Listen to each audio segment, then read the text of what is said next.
İlk 4-5 yaşlarında hatırlıyorum yani 1980'lerin başı.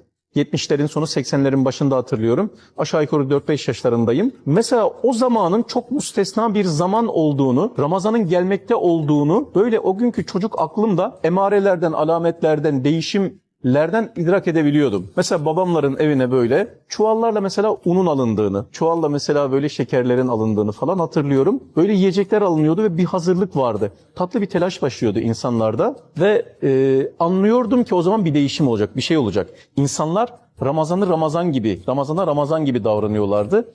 Ramazan da onlara Müslümanla muhatap olduğu gibi oluyordu. Nasıl? Marifet iltifata tabidir. İlk teravihi hiç unutmuyorum yani, ilk teravihi. Benim hayatım çocukluğumda, biz Sakarya Mahallesi'nde otururduk İskenderun'da. Fakat hemen yakınımızda, orada bir cami yoktu. Fakat Sakarya Mahallesi'ne en yakın mahalle, komşu mahalle, arada bir yol vardı. Orada Yunus Emre Mahallesi vardı. Hayatımda, çocukluğumda ve Ramazanlarda Yunus Emre Camisi, Yunus Emre Ekmek Fırını, Yunus Emre İlkokulu'ndan mezunum. Yunus Emre İlkokulu, babacığımın bir kütüphanesi vardı. O kütüphanede Yunus Emre Divanı vardı. Bu 4 Yunus Emre'nin arasında geçti benim çocukluğum. Ve Ramazan hatıralarımın merkezinde Yunus Emre var yani. Şimdi Yunus Emre Camisi'ni hatırlıyorum. Çok güzel bir cami. Ve çok erken zamanda babam iyi ki de elimizden tutup götürmüş.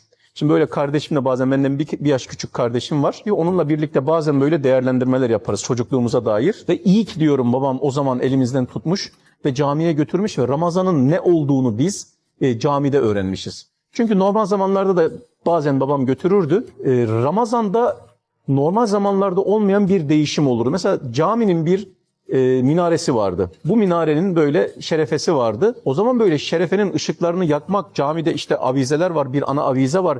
Etrafında küçük küçük avizeler var. Bütün bu avizelerin hepsini yakmak falan yani o zaman da büyük bir masraf olarak görüldüğünden, imkanlar sınırlı olduğundan yakılmazdı ama Ramazan geldiğinde o caminin minaresinin şerefesinin nasıl yandığını, caminin bütün avizelerinin nasıl böyle yakıldığını, sonra caminin nasıl böyle hınca hınç lebalep insan dolduğunu, insanların nasıl böyle dışarılara kadar taştığını, halıların serildiğini, hiç simalarına aşina olmadığım insanların camiye geldiğini, oradaki telaşı, oradaki böyle dikkati, rikkati, hassasiyeti hissetmişim ve bunu mesela hafızama kazıdığımı görüyorum yani o dönemde. Bunu çok müstesna bir şey olarak hatırlıyorum.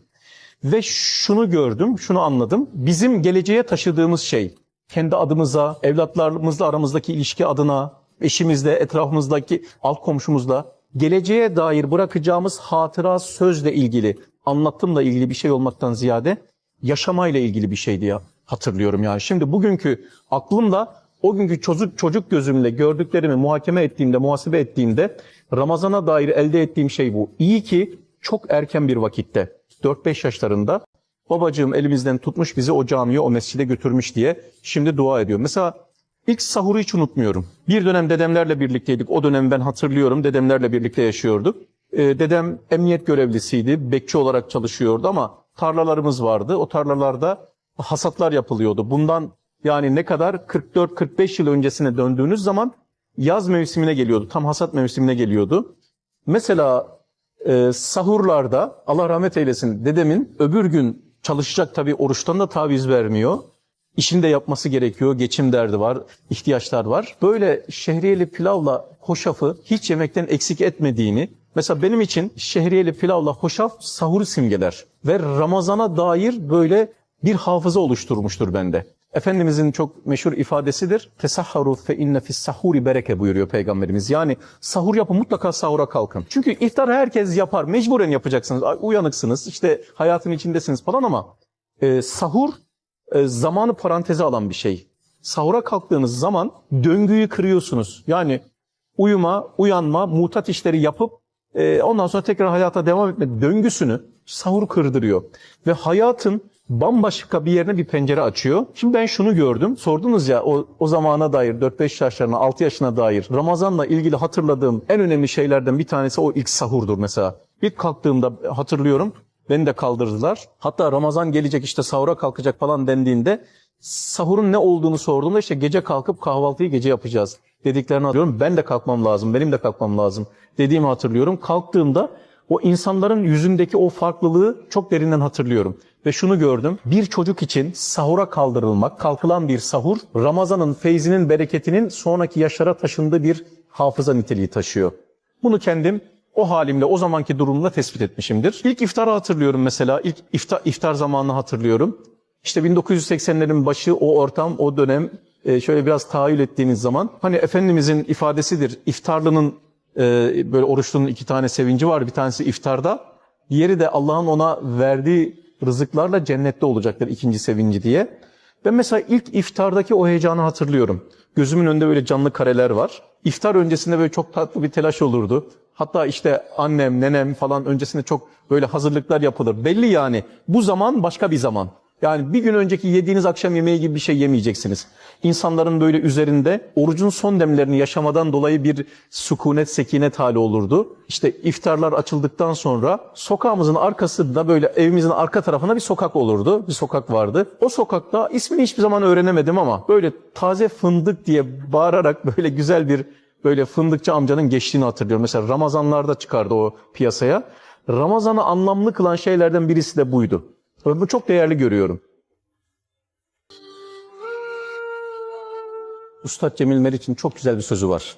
Diyor ki çocuklarınıza sürekli İslam anlatıp durmayın. Sürekli bir şey anlatıp durmayın. Allah şöyle istiyor, böyle istiyor. Şunu yap, bunu yapma deyip durmayın. O dediğiniz şeyleri siz yapın. Çocuğunuzun olmasını istediğiniz şeyin bizatihi kendisi olun. Onlar zaten sizin gibi olacaklar diyor. İnsan gözden Müslüman olur. Görerek Müslüman olur. Anlatarak kulaktan Müslüman olmak, kulaktan bir insana eğitmek B planıdır. O ikinci bir yoldur. Asıl yol mesela Peygamber Efendimizle sahabenin arasındaki ilişki budur. Sohbet ilişkisi diyoruz. Belki de işte modern zamanda aile hukukunda en çok zayi ettiğimiz şeylerden bir tanesi de bu. Bu sohbet hukuku. Şimdi biz bir şeyleri sürekli anlatmayı düşünüyoruz. Ve birilerinin bir şeyi anlamasını ve onu yaşamasını, zihnimizdeki plan ve kurgu, dinin anlatılmasına dair bu. Fakat İslam'da işler böyle yürümüyor. İslam'ın erken devrinde, asr-ı saadette veya İslam'ın orijinal irşat yönteminde iş böyle değil. Söylemek istediğiniz, anlatmak istediğiniz şeyi bizatihi kendiniz yaşayacaksınız. İslam'ı görünür kılacaksınız. O görünür İslam'dan hareketle çocuk bir şey görecek, fark edecek. Oradan hayata ve hakikate yürüyecek. Ne yapmak gerekiyor? Ramazan'ı ya oturup Ramazan böyledir, öyledir değil. Çocuk Ramazan'ın rahmetinin, bereketinin sizdeki tecellisini görecek. Şimdi mesela Peygamber Efendimiz'in şu ifadesini hiç unutmadım. Hatırlıyorum. Peygamber Efendimiz'in Ramazan'ın böyle bütünüyle ifade ettiği tabirleri, hadisleri var. Cennet kapılarının açıldığını ifade ediyor Peygamber Efendimiz. Cehennem kapılarının kapatıldığını ifade ediyor.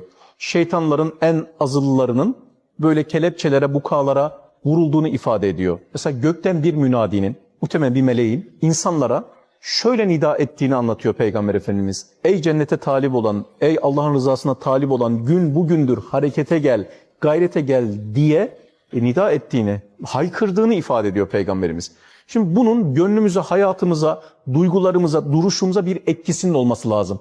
Ramazan anlatılan bir şey değildir. Ramazan yaşanan bir olgudur. Ve çocuk baktığında sizin mesela Ramazan'daki duygusal değişiminizi, ona olan sevginizi, samimiyetinizi, muhabbetinizi, sabrınızı bir defa görmeli. Şimdi bir çocuğa sabır nasıl anlatılır? Mesela orucun en önemli çıktısı budur. Ramazan'ın mümine, Müslümana öğretmek istediği en önemli değerlerden bir tanesi takva ve sabırdır mesela. Çocuğa sabrı nasıl anlatırız? Oğlum sabırlı olmalısın, şöyle yapmalısın falan derken bir taraftan eğer çocuğun annesine sabırsız davranıyorsanız, tahammülsüz davranıyorsanız, incir çekirdeğini doldurmayacak mevzulardan kıyameti kopartıyorsanız, bir kaşık suda fırtınalar koparıyorsanız, siz çocuğa sabrı istediğiniz kadar lisanınızı anlatın, istediğiniz kadar dilinizi anlatın. Bunun hiçbir etkisi ve tesiri yoktur. Bir çocuğa Ramazan kültürü vermenin en önemli yolu teravihiyle, ne bileyim sahuruyla, iftarıyla, ziyaretleşmesiyle. Mesela bizim Anadolu coğrafyasında, Anadolu irfanında çok güzel bir adettir. Arefe günleri kabir ziyaretleri yapılır. Kabir ziyaretleriyle, fakire, fukaraya, garibe, gurabaya, yetime, yetemaya infak ile, evdeki muamelelerimizde Ramazan'ın rahmetinin bizde tecelli ettiğini ayan beyan ete kemiğe büründürerek, evet kızdığımız şeylere kızmayı terk ederek, bütün boyutlarıyla Ramazan'ın duygusal ve eylemsel boyutta ortaya konulmasıyla ancak çocuğun zakiresine, hafızasına Ramazan'la ilgili bir yağ-ı cemil bırakılabilir diye düşünüyorum. Onun dışındakilerin tamamı havanda su dövmektir. Bir dilemmadır, bir dikotomidir.